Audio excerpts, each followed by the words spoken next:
Synthaholics.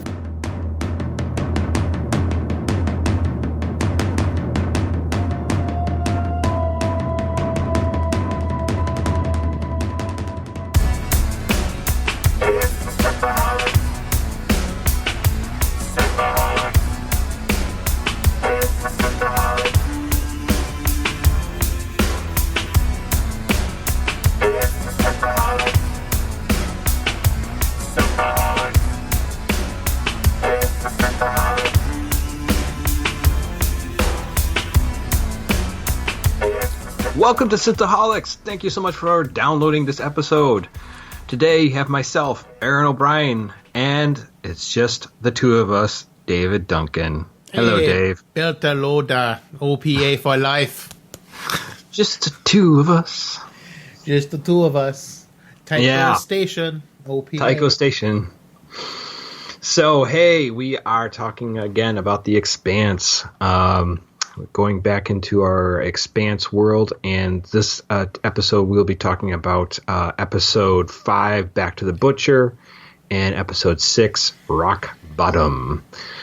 I have skipped ahead quite a bit now, and I am enjoying everything about the Expanse. This is a wonderful world. I'm so glad I'm watching this and we're talking about it. There's so much to get into, and it's just such a rich world to you uncover, right? Oh, it's great. I actually just finished the entire series so far last night, so it's going to be fun getting into it more. Sorry, our first episode might have been a little bit rough because I was just getting into it. So yeah, I'm trying to immerse myself more in this world. Yeah, and I said in our first episode, I started watching this, and for some reason I can't, for the life of me, remember why. But I stopped watching. I think just because life got in the way, and then I kind of sometimes you're watching a show and you kind of fall off just because shit starts happening in your life. Well, for me, it was still airing on Sci-Fi, and I didn't want to pay because season 1 was free on Amazon Prime, but season 2 and 3 were I guess had just recently been canceled since season 3 was the last one to air on Sci-Fi, but they were making you pay for seasons 2 and 3 episodes, so I was like, nah, I'll wait for them to turn free, and then I just forgot about it for a long time. Right, exactly. Real quickly, Dave, you did mention early before we started recording that there was a story about how Voyager Year of Hell could have been a whole season. Yeah, Brian Fuller, I think, originally pitched it as a season-long arc. Or I've been seeing an article keep popping up that he wanted it to be a season-long arc. That could have been really fascinating if they would have had the guts to go with it. But, of course, Voyager had all of the higher-ups' eyes on it. And they were like, no, you can't do that. You can't have a season-long story arc. That's weird. That's what Deep Space Nine's doing, because we're not paying attention to them. Yeah, right. That's basically my theory. Producers' eyes went on Voyager, and that's why Deep Space Nine got so good. When their eyes, yeah, because they stopped scrutinizing everything with Deep Space Nine. So their writers and showrunners got to have fun and do some amazing trek, and then the studio had their hand meddling in Voyager the entire time. I don't know. I mean, if they would have done a season-long arc, they better not have done a non-sequitur and canceled it all out. The way Year of Hell ended. Right. Because the 2-part episode is probably some of my favorite episodes of Voyager, and it's diminished by the fact that they just retcon it all at the very end when Janeway flies into the time ship and resets everything. Dave, did we talk about Year of Hell at any point on our episodes? I just don't recall. I'm pretty sure we have. Okay. It's been a while since you don't sing it. No. Don't sing it. Don't sing it. Yeah, so that's cool. Also, in other news, we have got the Space X and NASA successfully docked with our International Space Station. That was this morning. Yep. But for you listening, this will be weeks ahead of time. I mean, it'll be. Oh, that's true. Ago. Yeah, that's very true. Yeah. Yeah. But that's exciting news because we haven't had a ship launch off of American soil within 9 years. So, yeah, we've been going to Russia to do all that. Yeah. I mean, I get the space shuttle was old and decrepit, but I really wish Obama would have, he set something up new before getting rid of the old. Like it just sending more people to Russia didn't seem like. I mean, I don't think we lost anyone on any Russian ships, but that's almost kind of surprising because Russia builds their stuff kind of like scary. Yeah. Like, you don't need to worry about airlock. No. Airlock door, you just jimmy shut. We space you. Yeah, so we got Bob and Doug were the astronauts. Douglas Hurley and Bob Behnken were the astronauts that did that, and it's pretty cool. I mean, me and the kids and my wife, we watched the launch. It was pretty exciting, and the kids were very excited. They were nervous for them to go up on that ship. Well, a couple of days ago, I watched the failed. Yes, they scrubbed it. They scrubbed it because of the clouds, and I was like, oh man! And it looked like it was going to be super cloudy again, yesterday. So I'm glad they were able to get up and get out, and then everything was okay. It was their first humans to launch on a Dragon capsule. Yeah, and they successfully landed the rest of the rocket afterwards. So yeah, that was fun seeing that land, and we Kaylee and I we watched the space shuttle thing, and we watched some stuff on like NASA's plan for Mars and SpaceX's plan to get to Mars, and it's kind of led us into talking about the Expanse and like how realistic it is and stuff like that. So I mean, like I've been talking with Kaylee a lot about the Expanse as well since we've been watching it together. And, have you been talking about moving to Mars? Oh, she doesn't want to go to space. Although after all the riots today, she's like, they made the right choice. They made the right choice about going to space. And I'm like, see, we should go to space. Let's go to space. Let's go live on Mars. I mean, sometimes Mars gets to 22 degrees. That's not bad. It's not bad. Just a little cold. But it's low as negative 79 too at the same area. So right, a little bit nipply, but less riots on Mars. So that's always a good thing. Always less riots on Mars. No targets on Mars to destroy. I mean, until you get into Total Recall territory, then it gets a little crazy. Yeah. Well, right now it's the only planet completely given by robots, and I'm willing to submit to our robot overlords on Mars. There you go. Nice. Well, let's get into our Expanse episode here. So back to the Butcher. This is, like I said, season 1, episode 5, and aired January 5th, 2016. We get this of these flashbacks to 11 years of Anderson Station, which has a group of miners who are protesting their low oxygen working conditions. We belters, our children are dying from bad oxygen. Yeah, they're getting brain injuries because their kids are like just getting dumb because they can't breathe. My child cannot match 2 green objects. And yeah, I know. See, red. So we are shown basically that these belters, these miners, are treated pretty terribly. It makes you even wonder why they go to a place like Anderson Station or any of these places. I mean, belters. They're the working class of the Expanse. They kind of have to. Yeah, what's the incentive though? Why wouldn't you go to a place that's better?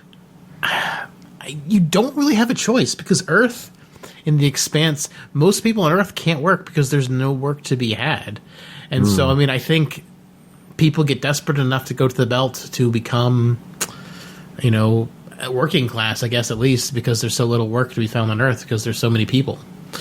So I mean, the belters are very racist of people who are inners. So I mean, it's probably be hard to become a belter, but I mean, right. to a point, I'm sure. I mean, since everyone came from Earth initially, so right. And then so unfortunately, the United Nations Marines don't really take to the miners,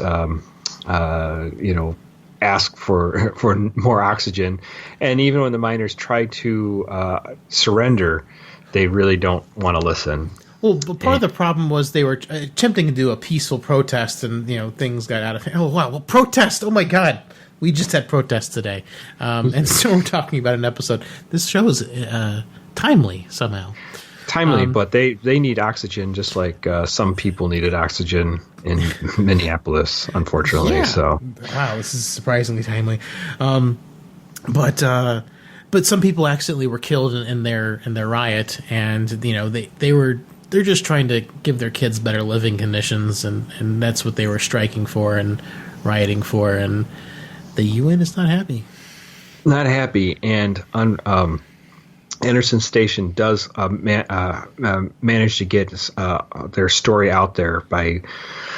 I can't quite remember how they did it with the signal, but they basically got a message out to other people what exactly happened with Anderson Station. So they got out to the wider. The story was told, but then they were shortly after destroyed. Yeah, and unfortunately, we get to find the man who did this. This is Colonel Fred Johnson. He was nicknamed the Butcher of Anderson Station for his actions. So when we see him, and this is going fast forwarding to the end, but it doesn't really affect the story that Fred Johnson just threw all these people out in space. Yes, and he's very nice man. We see the communication officer talking to his daughter, and then later on we see them floating together out in space. So we're basically showing like this is pretty ruthless. So I don't know. It's pretty awful. Yes. So then we can go forward to Fred Johnson, who is the head of operations in Tycho Station. And he is OPA. He is no OPA. Longer UN. And he has offered the Holden and crew on the Tashi a safe harbor. So what's interesting is they think they're invisible, and they get a private message. call from Fred Johnson saying, what he doesn't realize, what they don't realize is that he was watching what's going on in the Donnager before. So on the Mars ship, so he was training all his sensors and scopes over in that area. So he knew what was happening. He's got an eye on all the strange happenings of because he was also watching the Donnager. Not the Donnager. No. He was watching the Donnager, but he was also watching the Canterbury. Right, exactly. Remember the Cant. So the Donnager was destroyed, and they took off on this smaller gunship, the Tashi, and they get this offer. Now, Naomi does not think that Johnson's somebody they should go to. And there's this kind of disagreement for a bit, where if they should even take him up on that. This is important. Remember this. Remember that she's very much against this. Yeah, she does not like Fred Johnson. Although they get chummy later on, so I don't want to get into it. I don't want to get into that later. But yes, but this is an important moment because seeing the entire thing and then going back, this is important. Yeah. So that's what's happening there. Back on Ceres, we have Detective Miller, and he goes to visit Havelock, and basically, so Havelock was. Oh, you getting a hand job here? What I walk in on? Was mortally wounded during the riots in on Ceres, and he was when he goes to visit. The wall. He was staked to the wall. He's like, "Oh, I'm not dead yet," and he is in the hospital room. And when he goes to see him, and Gia, the brothel or prostitute, is there, and they're like very lovey-dovey, and he's like, "Oh, what you paying for? This is do you pay? Do you ever buy any food?" Yeah, so pretty. He's basically kind of pissed off at Havelock, and he's kind of just like, what the fuck, and then they get in a disagreement. Is she on call now? What's going on with this lady? And Miller's still completely obsessed with Julie Mao, and he kind of is putting the rest of his work as a cop kind of on the side. So, and he's not even tracking down Havelock's assailant. He needs a meow. Meow. Meow. So, anyways, so that's going on over there, and where was I here now? They decide to go on. Holden and the crew from the camp decide to finally say, where else are we going to go? We've got Lopez, the Martian officer that was with them before, died while they were boarding the Tashi. So they decide that they can't just go to Mars and show up with a dead Martian on one of their gunships after the Downinger was destroyed, going, hey, guess what happened? You know, because they know they'll probably just like go to prison for the rest of their lives. Yeah, they have no other choice but to take Fred Johnson to Tycho Station with Fred Johnson, yes. Right? And so they decide, and Naomi agrees finally, and they change their transponder code. And Holden calls the ship from Tashi to Rocinante. Am I saying that right? It's the Rocinante. Rocinante, right? Thank you. I'm not good with Spanish. And so that's their new name, and they head to Tycho Station. So that's where they're going. So, and then back on Ceres, we've got basically Miller is making the connection of the flight path, because he got the information from the data broker, right? And he found the flight path of the ship called the Anubis. And so he makes this connection that the Anubis, wherever it is flying, seems like there's death and destruction happening right by it. So Julie Mao's ship, the Scopoli, is been destroyed. So he's like, maybe there's something on the Anubis. And then the Cant is destroyed, and then the Downinger.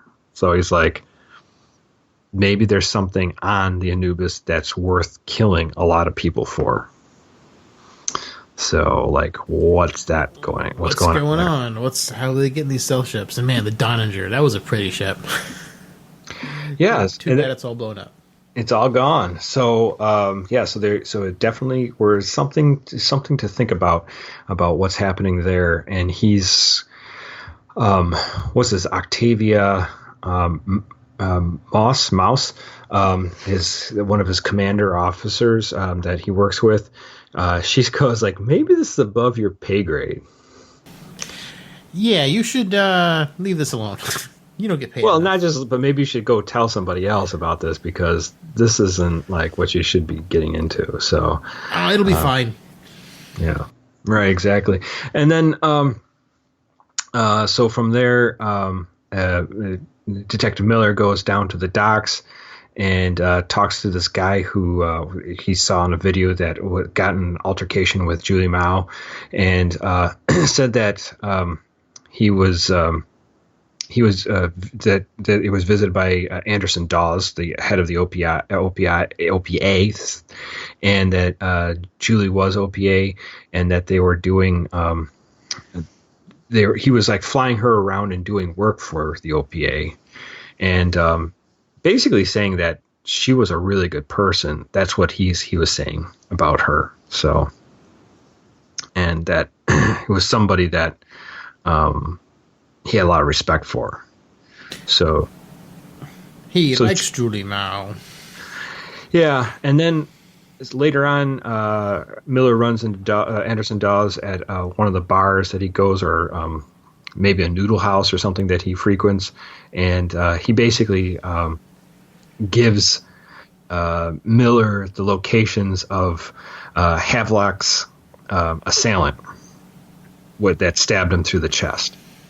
And he says he's in a safe house. Here he is. You can go get him. And Miller's like, Smells like a bribe. Sounds like a bribe. What did he want? He goes, I don't want anything. He says, just want to be friendly, give you something, to work with. So, but Miller doesn't really go after this guy.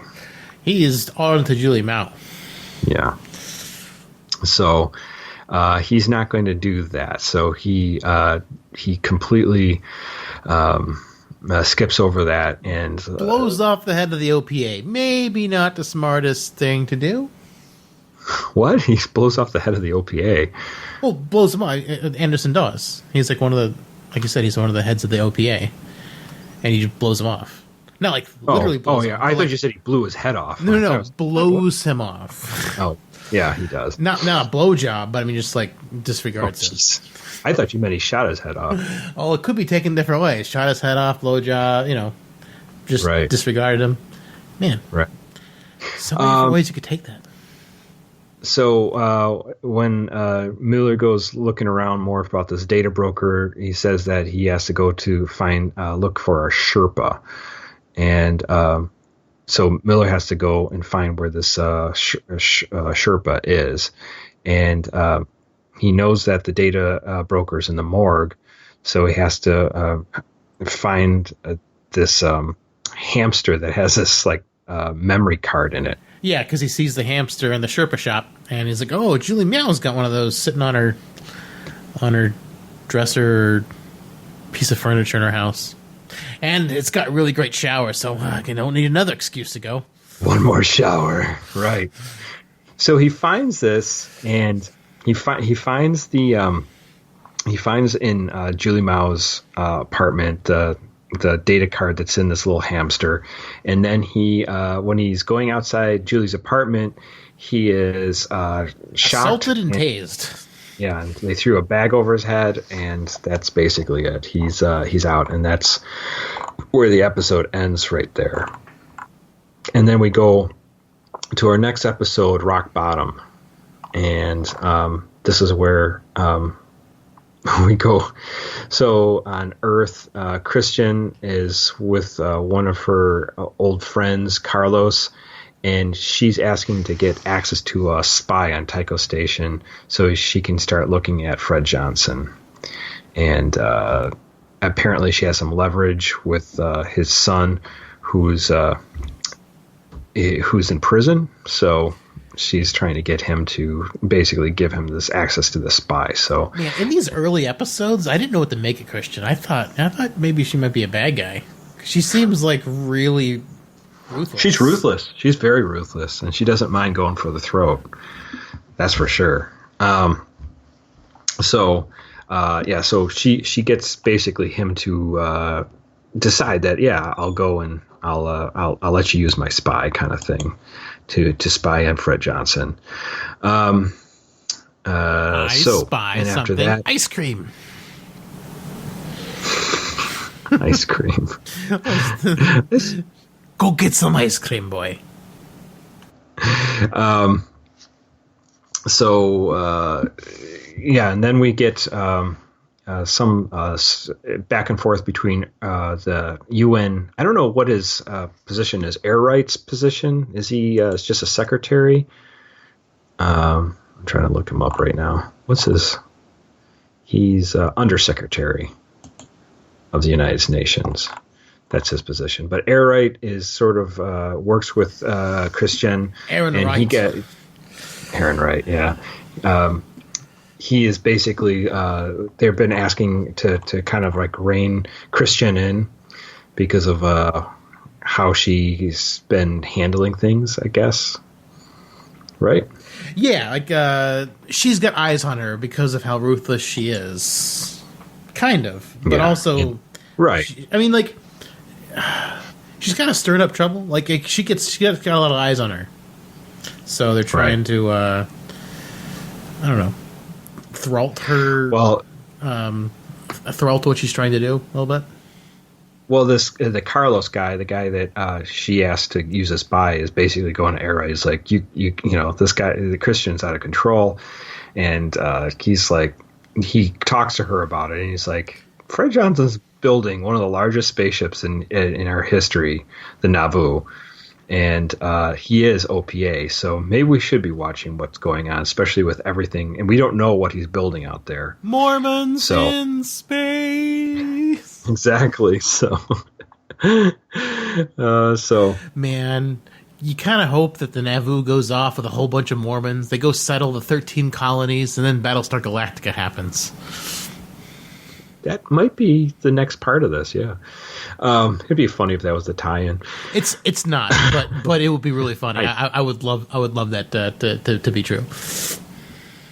And apparently, Airites worried that Christian has a personal vendetta because Fred Johnson's OPA, and OPA during an altercation killed her son during because he was serving in the military. So, and she goes, "Yeah, it's personal."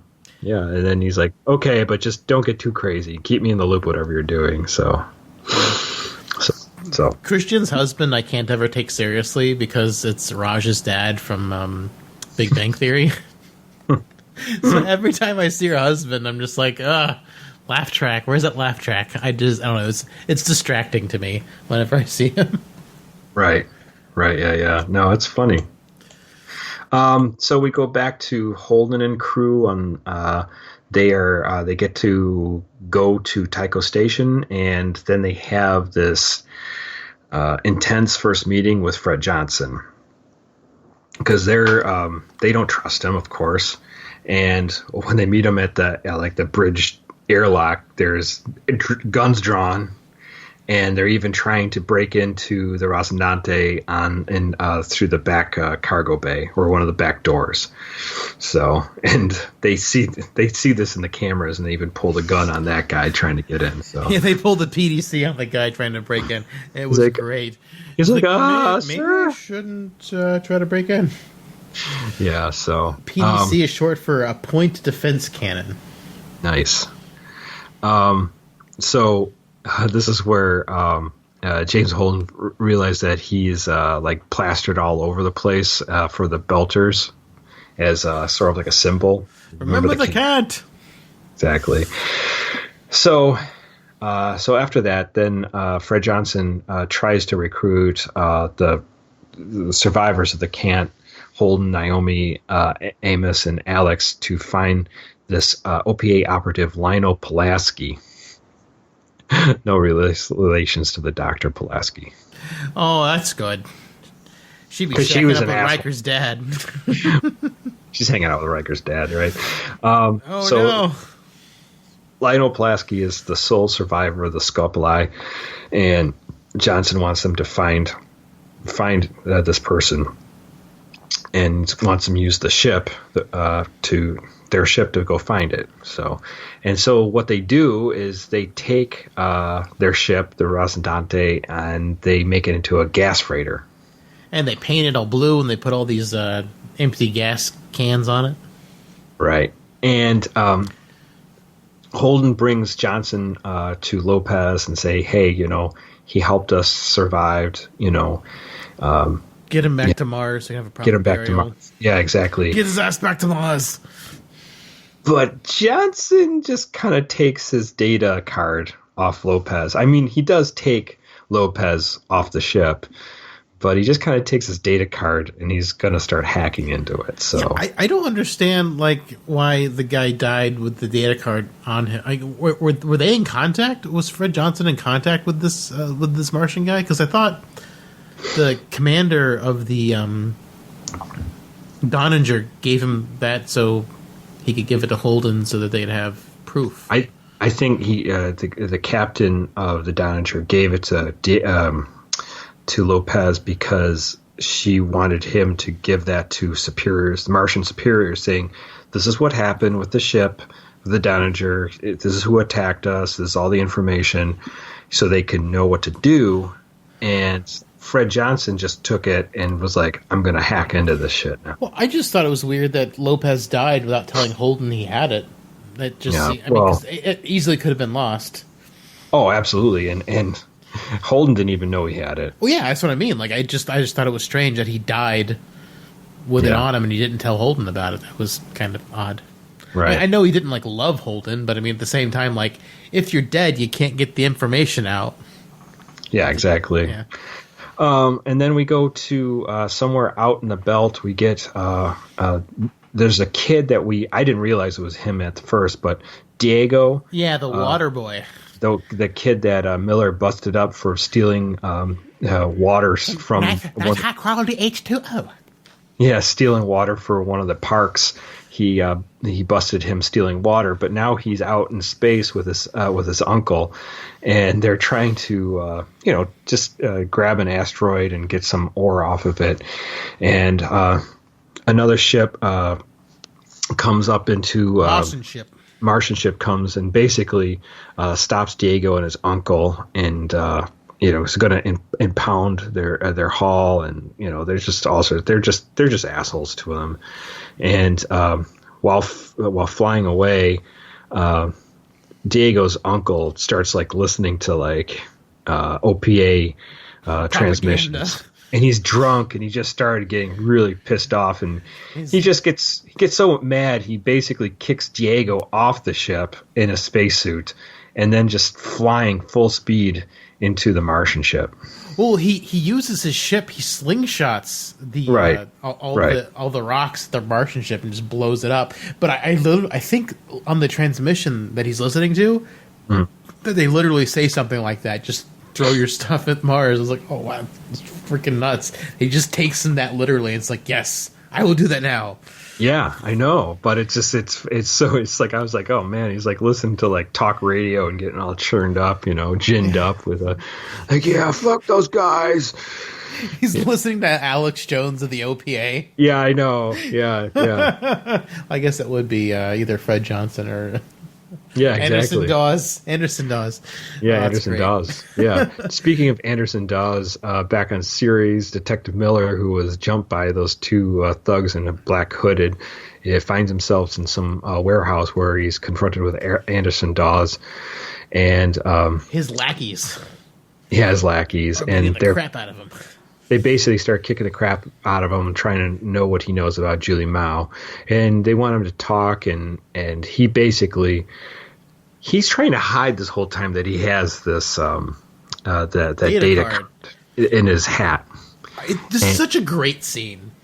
It is. And then then he goes, he's kind of like...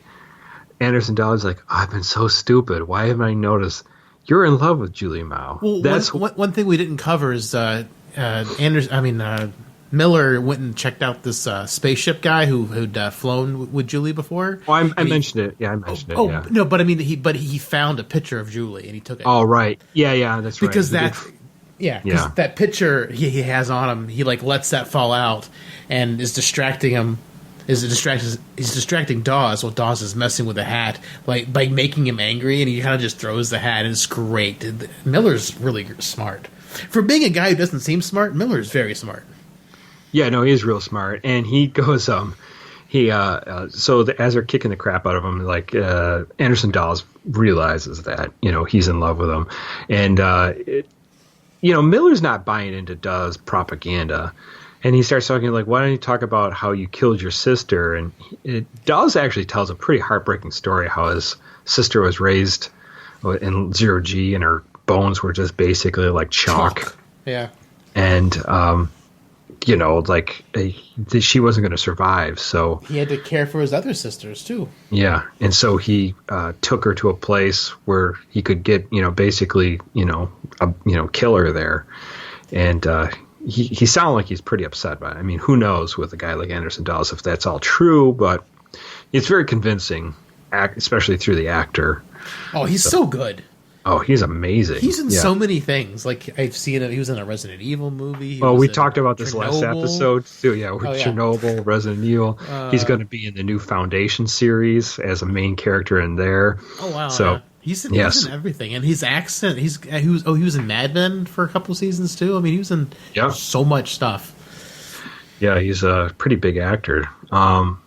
So after they're back and forth, Dawes just tells his two goons go throw him out the airlock, basically. And we get the sequence of them throwing him in the airlock like he did to that one guy with the air filters a couple episodes back. Yeah, the same one. Whenever he threw death into it.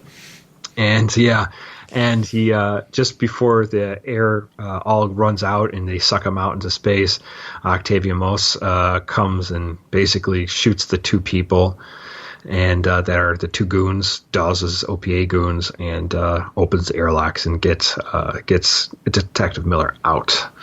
So, and then on the data information that Miller found in the hamster, he's now basically knows that what Julie Mao is involved with some bioweapon that was developed on the Phoebe station.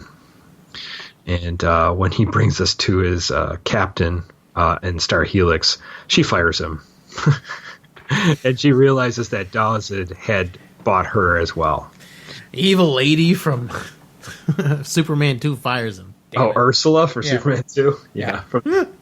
She does look a little bit like her. She does. That's true. Do you know all her lines in Ursula from Superman 2 was overdubbed by another lady because they didn't like her voice? Really? That's amazing. Yeah, it's very funny. And that wraps up The Expanse for this week. Dave, thoughts about these two episodes? Man, I'm glad I've gone ahead because, like I said at the beginning, Naomi's protest of Anderson Dawes and not wanting to go to Tycho, I mean, that comes back in a big bad way, and it's just like, what you said, what? No, it's great. It comes back, and it's kind of important. And I tangentially remember it, but I don't remember it as well as I should have, I guess, because stuff plays out in like season 2 or 3. I don't remember, but I mean it's important. Cool. So, yeah, I'm not that far ahead yet, so I don't know. Yeah, it's interesting. So I like how it's all connected, and it's such a well thought out story and put together, and the space stuff is so much fun. Like I said at the end of the first episode, I wanted to do some research on the ships and whatnot, and the Donninger, very much like Star Trek ships, it's the first of its class, and the Donninger is a Donninger class. Nice. Like the Constitution is a Constitution class, and the Enterprise is also a Constitution. So that is great. It's very similar kind of feel to their stuff. They don't really get into the nuts and bolts of how the ships work super a lot. I mean, I know they do in the show. They talk about Mr. Epstein, not the child molester, but the guy who invents the drive. That was before we knew about the that was before we. That's just unfortunate naming, but at least they don't. Let's hope they don't have like Jared Fogle character. Maybe it's powered by child molesters. They throw child molesters into the reaction core. They fuse them with other child molesters. Throw the pedophiles in. Yes, but the Epstein drive. We do learn a little bit about that in canon, but it's still pretty vague. Basically, it's a fusion reactor, and he figured out how to make it super energy efficient, so it doesn't use a lot of fuel, and that's pretty much about all we know. And it'll go fast enough to kill you. I wonder if Trek Yards has ever done an Expanse. I don't know. We should request it. Yeah, we should. We should talk with them about that or something. I don't know. They do pretty good at ship breakdowns. Yeah, but they also do, I've seen them do Star Wars and other stuff. I've never noticed them do the Expanse. Maybe I haven't looked. I don't remember ever doing Expanse. Yeah, for sure. But it's cool stuff. I'm thoroughly enjoying it. Still love Joe Miller. Kind of working this case with Julie Mao. Mm-hmm. Was it you saying that you're not a big fan of Holden? Holden, I don't know. I don't hate him. He's just kind of like a character that's just kind of there for me. I don't love him. He's a good guy, and I like that he's a good guy, but he also doesn't have the charisma of a Malcolm Reynolds or James T. Kirk, although it is funny, in season 2 they do start calling him Jim. Yeah, Jim. He's dead, Jim. He's dead, Jim. I should have thrown that in there. So I was kind of feeling that, but obviously I've watched ahead, and I've seen how Holden becomes maybe a better commander over time, and how the crew starts basically saying, I don't want to make these decisions, you make them. Yeah. Kind of thing. I don't want to be burdened by the responsibility and leadership of everybody, so we're going to allow you to do it. So, yeah, and I mean, it's like he was captain just by proxy, basically. And right. He doesn't seem to want the responsibility, but he like handles it pretty well. He's got a couple badass moments, like, especially toward the end of season 2, where it's just like, wow. I mean, there's a couple parts where he comes out like super awesome and badass, but for me, he's just kind of there. Like, Alex is probably my favorite character by far. I love the way he talks. I like that he's an awesome pilot, and then later we see him like trained to be a better and better pilot, and I don't know. His acting is great, and he seems like a great person because Cass, his name is Cass. His real life name is Cass. He was really instrumental in helping get the Expanse back on TV. Oh, nice. He kind of like helped to kind of put a convention together for the other actors that I think Jeff Bezos was going to be at. Like he was instrumental in getting the show. So like, if anyone loves the show, it's that guy. So I mean, like, I didn't know this going into it, but it makes me like him even more that he's like cool, very cool. Kind of like he was huge into like kind of pushing for the Expanse to come back on Amazon. Right. So that makes me like him even more. But I love the characters to begin with, and finding that out just makes me like him even more as a person, as an actor, and the character. So it's all like he's just great. I also love Amos a lot because he is so much like Jane from Firefly. Just muscle.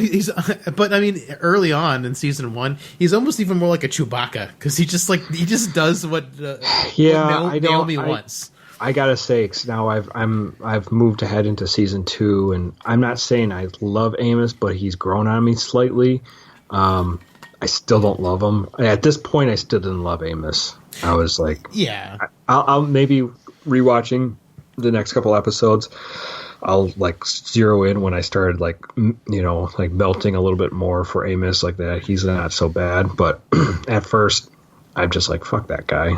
I mean, he's totally an asshole, but like he's so indifferent about everything, and he's just like, I don't know, he's got a rough past that you learn about later on, and right, exactly, yeah. He's immoral, and like he's just like a weapon, but he's like he puts himself in the control of people he thinks are better than him, which it's kind of, he understands his faults, and he tries to act according to other people's whims instead of his own because he's scared to do something wrong, and he puts himself into he puts other people in charge of himself, which is, I mean, it's kind of interesting.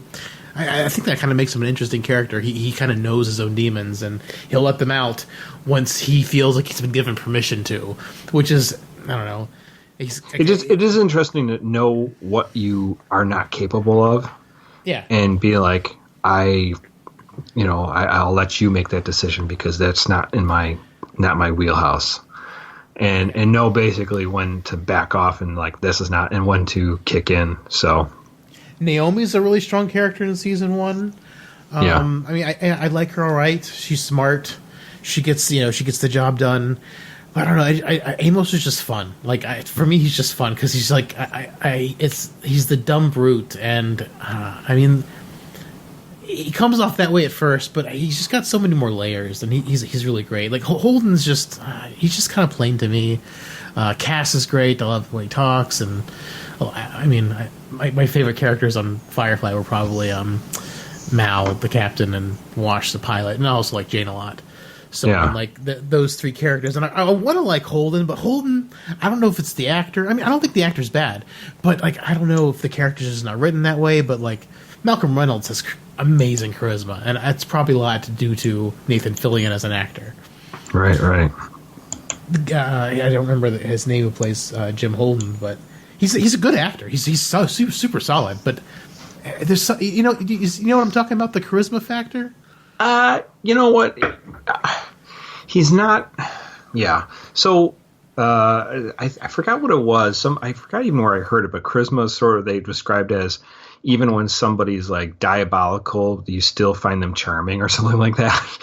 And Holden, the actor, or the guy just who portrays him, he's definitely a good-looking guy, and but he doesn't have much of a personality.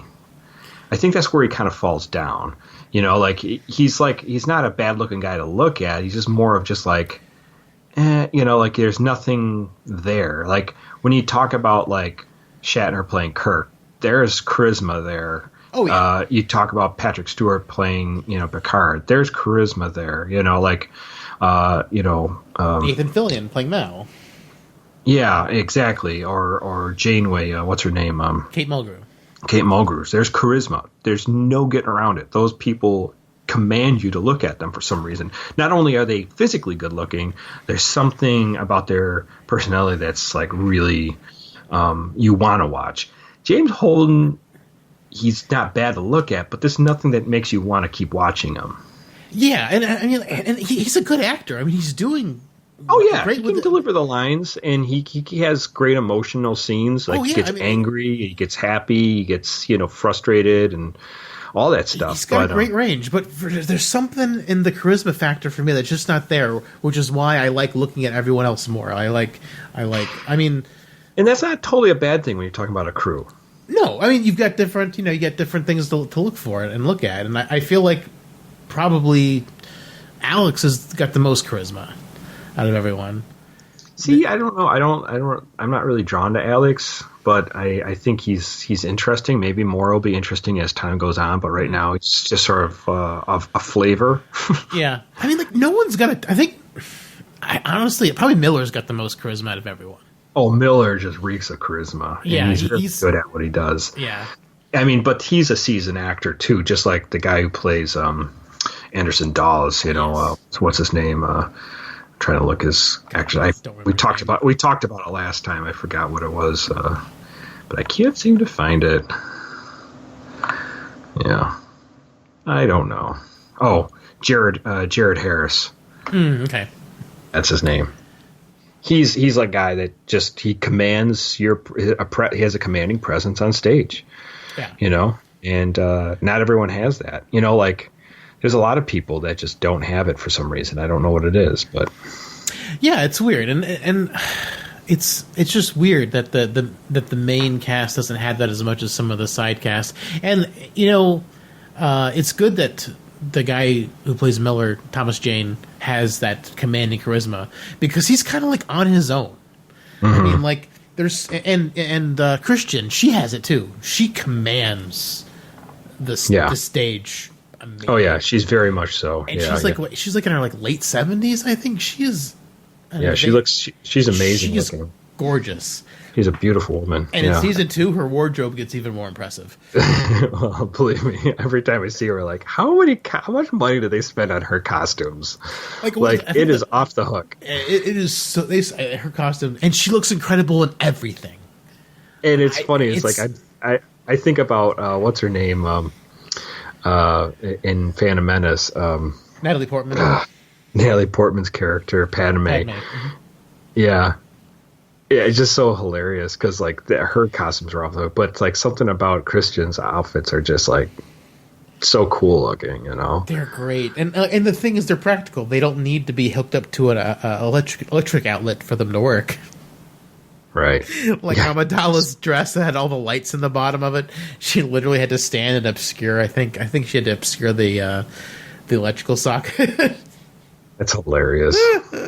Hilarious. So weird.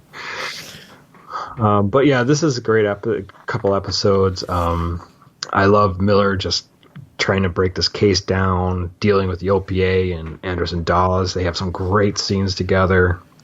So man, it's so good, and it's just. I mean, I know probably all of you listening who have been longtime Expanse fans is like, yeah, it's great. We've been watching since the beginning, and we kind of fell into it late, and it's just I don't know. Hope it's fun listening to us just experiencing it for the first time and just being amazed at how great this show is. Yeah, it's a good show. And for those of you who haven't seen The Expanse yet, watch it, please. Please watch it. It's worth your time. It's worth your time for sure. Absolutely, it is.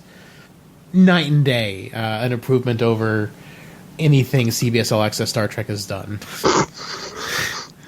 Well, don't start pissing people off. I mean, it's each their own, but yeah, but man, I'm chomping at the bit for more Expanse. I can't wait for season 5 to drop. I don't think it's got an official release date yet. I think they're saying December, because I think season 4 came out. December 2019, but with the crisis that our country's going through and the world's going through with COVID and riots and whatnot. Who knows, like, when it'll actually come out, if it'll get pushed back or not. Right. But man, like, I'm so excited for more Expanse, and I'm trying to be cautiously optimistic about Star Trek. Yeah, I know exactly. But it's just, I don't know. Alex Kurtzman keeps burning me, and so it's harder and harder to be optimistic about it. We'll find out. Well, guys, if you have other thoughts or different input on this, you can always email us at synthaholics@yahoo.com. If you want us to read your message on the show, we definitely can do that. Just give us permission. If you want to tweet at us, you can tweet at us at Synthaholics Duo on Twitter. You can also find us at on Facebook at Facebook.com/groups Synthaholics, and you can check us out on Instagram, Instagram Synthaholics.podcast is our name there. And if this is a show you'd like to support, you can go to our Patreon.com/Synthaholics, and you can donate to our show there. We greatly appreciate that to help us out. And if you don't know, if you haven't seen, we've been covering the book Dune. We've been breaking it down 2 chapters at a time. And we're going to get through this whole book of Dune, and I don't know if we'll get the whole book done before the movie comes out, but probably not. But I think we'll get a big chunk of it done before that. So, well, I mean, who knows if the movie's delayed? It might be delayed. There's been rumors that it might get delayed too with everything. So, but if you'd like to, you can pick up the book, or you can just listen along as we talk about each episode and talk about the characters and what's happening, so you have kind of an idea what to expect. And it's a fascinating book. There's a lot going on there, and we're uncovering more and more, and it's a great conversation. It's sort of a book club if you think about it. So yeah. So follow along with us on our journey through Dune. And keep on listening for The Expanse, because we'll still be pumping out shows, and we're very excited about talking about Expanse for right now. So, all right, guys. Until next time, Dave. OPA out. OPA out. Live long and prosper, one and all. OPA. Well, McCoy, my boy, come mix me a drink. Before the night's over, I'll puke in the sink, and we'll cry till we laugh, and we'll both shit our pants. You're the best drinking friend I ever had. Nice. It's good. Yeah, boss man. Yeah, boss man. Boss man. That's cool. Oh man, it's good. Good shoe. Really good shoe. Really good shirt. Did you and Holly talk long last time? Talk what? Expanse on, because our Expanse episodes that have been averaging under an hour for 2 episodes. I think we talked for a reasonable long time. I can't quite remember. Let me see. I gotta pull up the episode. 1 second. It's gonna take me a second. Yeah, we had a reasonably long discussion, I guess. Yeah. Open that audio.